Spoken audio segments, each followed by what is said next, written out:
vendredi soir, il y avait un nouveau numéro de Koh-Lanta, les chéris. Ouais. Et on a eu une grande émotion pendant cet épisode parce que les aventuriers, on peut écouter un message de leurs proches. Une séquence qui a ému les téléspectateurs, c'est celle de Bertrand Kamal, le malheureusement candidat décédé il y a quelques semaines d'un cancer du pancréas, qui a fondu en larmes après un message de son père.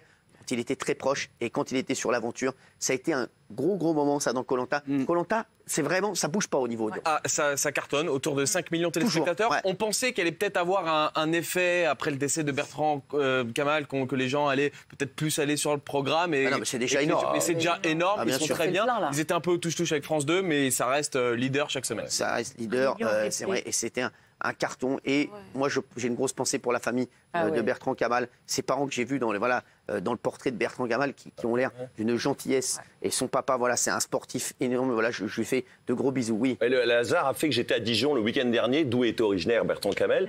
Et je peux vous dire que l'émotion qu'avaient Denis Brognard et Alexa Laroche-Joubert, la productrice du jeu, n'étaient pas fans parce que là, sans aucune publicité, ils sont venus revoir la famille parce qu'il y avait une cérémonie plus intime en l'honneur de Bertrand Kamal, quelques temps après la cérémonie d'enterrement. Et ils étaient tous là autour de la famille, donc c'était bravo à eux, c'était pas fin du tout. Regardez cet extrait.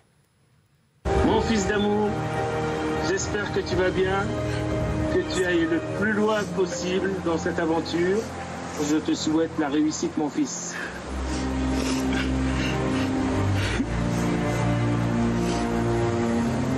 Tout ça, je le fais pour lui et pour ma mère, donc voilà. Ça a été la séquence de Koh-Lanta vendredi soir, oui. Il disait, d'ailleurs, à propos de son père, il disait que c'était son coach. Ouais, c'est vrai. Et puis c'est d'une génération où on a du mal à dire je t'aime. Et là, il a dit, ça devait être rarement. Une des rares fois qu'il a dû lui dire. Un très beau moment, surtout. C'est le soleil de l'histoire après, voilà, c'est vrai qu'on adore cet aventurier. Hein, incroyable. Vraiment. Et il y a une caisse de résonance d'ailleurs avec les réseaux sociaux parce que cette séquence a été commentée, recommentée, surcommentée parce qu'effectivement, ça a touché au cœur les gens qui se projetaient en voyant le père, le fils, ce coup de fil. Presque de l'au-delà, quoi. C'est un moment incroyable. Je pense que si les parents ont validé justement que l'émission continue, c'est peut-être pour ça aussi ce moment important de voir leur fils. C'est pour ça qu'elle est si forte. Et c'est vrai. Je pense que c'est une bonne chose que les parents. Bravo à la production, bravo à TF1 aussi d'avoir continué l'aventure parce que je pense que pour les parents de Bertrand Kamal, je pense que quand l'aventure va se terminer, au contraire pour eux, ça va être compliqué là. C'est vrai que tous les vendredis soirs, on a envie de le voir. Même nous, on a envie de le voir. Michou, t'aimes bien Koh-Lanta? Tu regardes? Moi, je suis à fond dedans, vraiment. Je suis content alors. Tu vois parce que aussi, c'est une émission qu'on adore et ça marche très fort.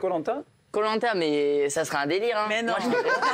Ah ouais, vraiment. Tu mangerais des verres et tout ça? Carrément. Je signe. Il le ferait, Michou. Bah, si je t'envoie. En vrai, ça a l'air dur, en vrai. Je vais te dire, c'est plus facile d'aller sur Koh-Lanta manger des verres que passer 3 jours chez Bernard Montiel.